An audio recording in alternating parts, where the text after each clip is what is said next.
Hello YouTube. Right, today I'm basically going to be ripping this channel emergency beam light apart, and I'm going to be doing something a little bit different to what I planned in my previous video. So basically we're going to have these away, we're going to have them off, we're going to convert them to LED just using the stock that I have, and we're going to dispense with the lead acid. We don't want none of that, that's too big, too bulky, and instead I think what I'm going to do is base it on another of these emergency light type fittings. This is one that I installed in, where is it? I thought it had a date on it. 2011, I believe. Yeah, it's down there. 14th of the 11th of the 11th. 14th of the 11th, 2011 even. This failed, with no idea why, but the order was to replace the said emergency light. So, what I'm thinking of doing is actually getting rid of that gear tray. I've actually got a Wyvern fitting with a base that I've already adapted, and I've put LED chips in on top. That fell out of favour with me because the 12 volt socket, the 5.5 by 2.1, was a bit finicky, and when you put 12 volts in, it would flash and flicker, and because the socket was a bit loose. So we're going to rub that gear tray, we're going to put that in here, and what we're going to do is we're going to have a number of switches on the outside to switch the various LEDs on. So we're going to have 1, 2, which will be on here, and we can have 3 and 4 to make it easier. But because I feel that I'm going to get more power from high voltage lithium cells, I'm going to go with the 4-cell series, and I'm going to put one of these solid state buck converters in to bring it straight down to 12 volts when the maximum input voltage from these cells will be 16.8. So I'm just gathering the bits together at the moment, figuring out what I need to bring in, because I've decided that I'm going to work in the house today, and we'll go from there, I think. So I'm just going to gather my bits, and I'll see you very shortly. Right, so I've gathered all the bits that I feel that I'm going to need for this project, and I'm going to list them as I go, because I'm bound to forget something. Anyway, so these were never ever going to be removed. They are too tight, and they're just pants. You can't undo them. They're impossible to undo. They've been done up so tight, and whether they've been glued or thread locked, these will never come off. So we're going to dispense with them, and we'll find a way around that when we get to it. So we've got our LED, or not LED, our halogen type fittings, and they are 21 watts. I actually have my better camera out today, so I'll show you.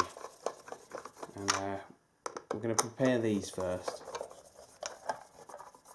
and go from there.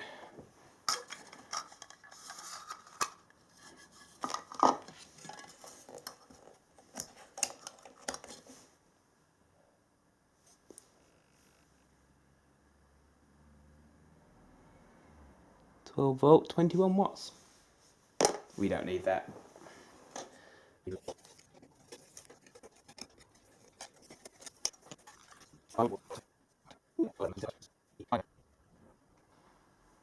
I've got the tipping around the wrong way. Oh dear.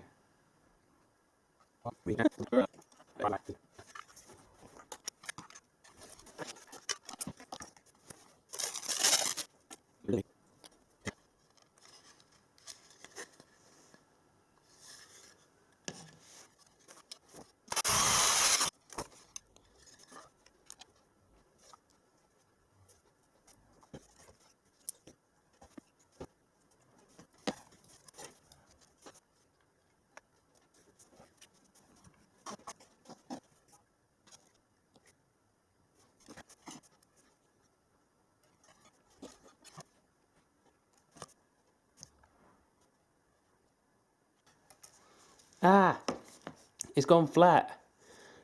Well, unfortunately, I use this straight out the packet because I don't have a 110 volt supply. so I'll have to switch over to my other soldering iron. Oh well. Well, that's that one done. I had to dig out the other 12-volt soldering iron. That's connected there, and we have our connections there, right polarity, and we have self-stuck the LED into the side with hole.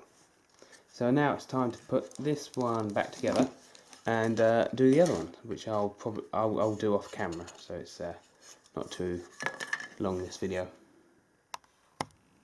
Well, we've encountered another problem. We had to make up 2 brackets, but obviously angle brackets, these are very tough, and about 4 cut-off blades later and a lot of filing, we have something that resembles a bracket. So I've just come in to make sure that it actually fits and allows us to move it. And also I'm having to change the bolts.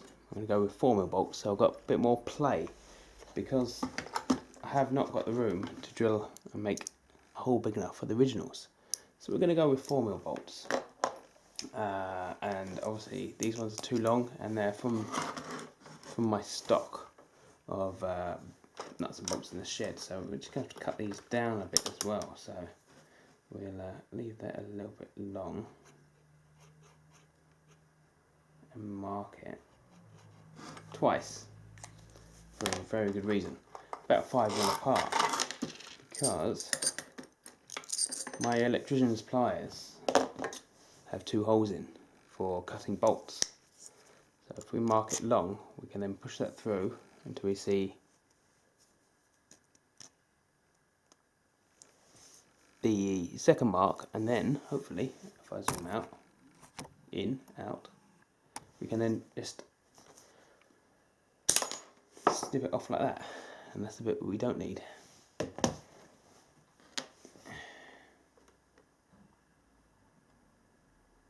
I think I may have done this a little bit too long, which I have. Let's just adjust it.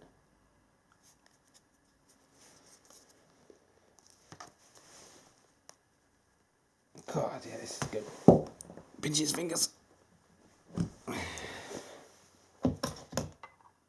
That's better. Now we can do the other one to the same.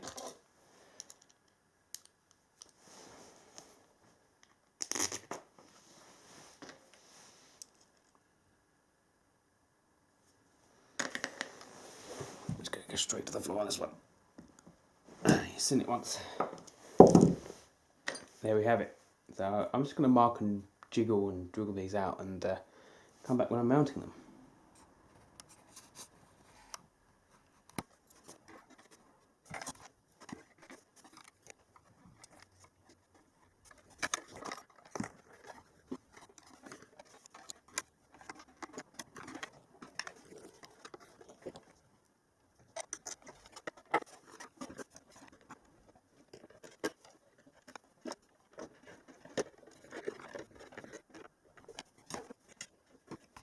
Well, we got one on, and I'm quite happy with that. It's quite tight, easier to go forwards than it is backwards, but I'm quite happy with that. So what I'm going to do now is mark out and cut the holes for my switches, which I'm going to put in the middle. So I'm just going to measure that all up, and I hate cutting holes on camera because I always get them wrong, so I'm not going to do it. Right, I seem to be jumping ahead of myself quite a bit at the moment, so I'm just going to take the time to say what I've done. That's gone a bit loose. Anyway, 2 LED spotlights on top.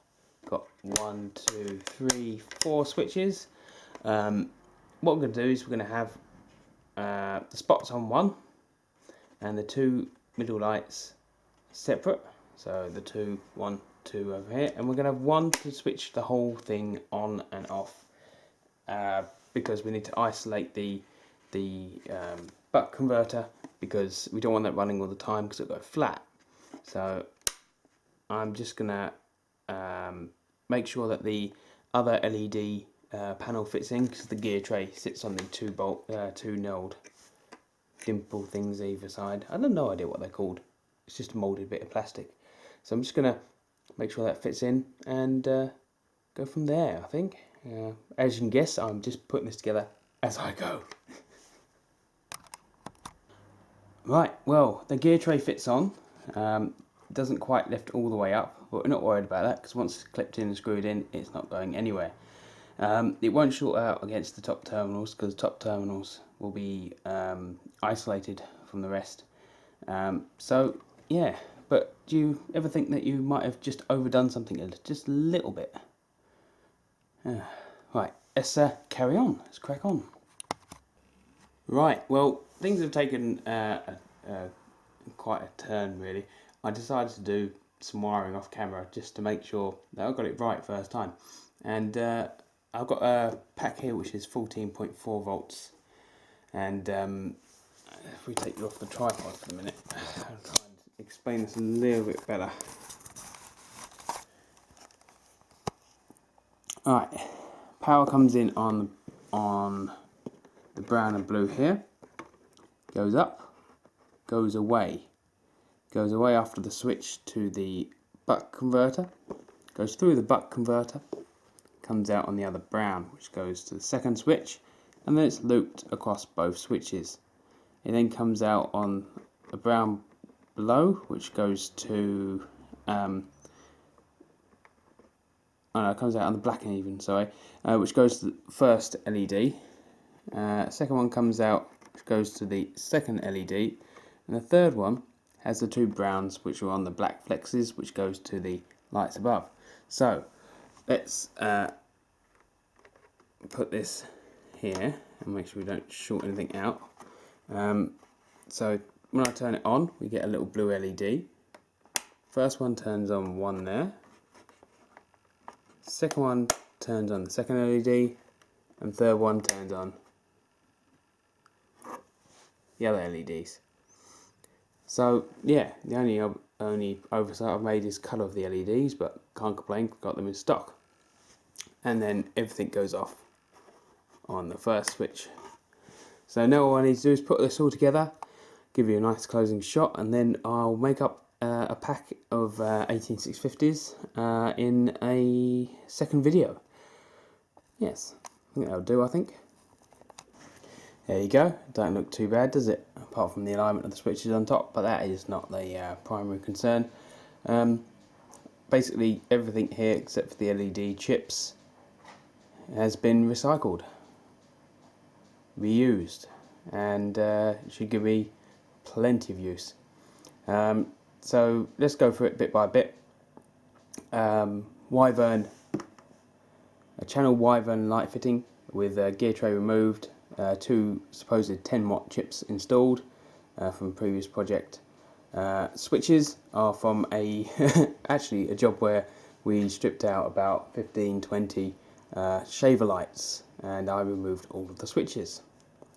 The angle brackets I had in stock from previous projects, the LED lamps on top, the fittings themselves came from a channel beam light. The LED chips inside I think are 2-watt chips, but they came from a seller in China. Self-adhesive running lights, about 99p. These ones down here are about £4 or £5 each. And I think that is it, except for the step-down converter, which was about £2. Solid state step-down converter or buck converter.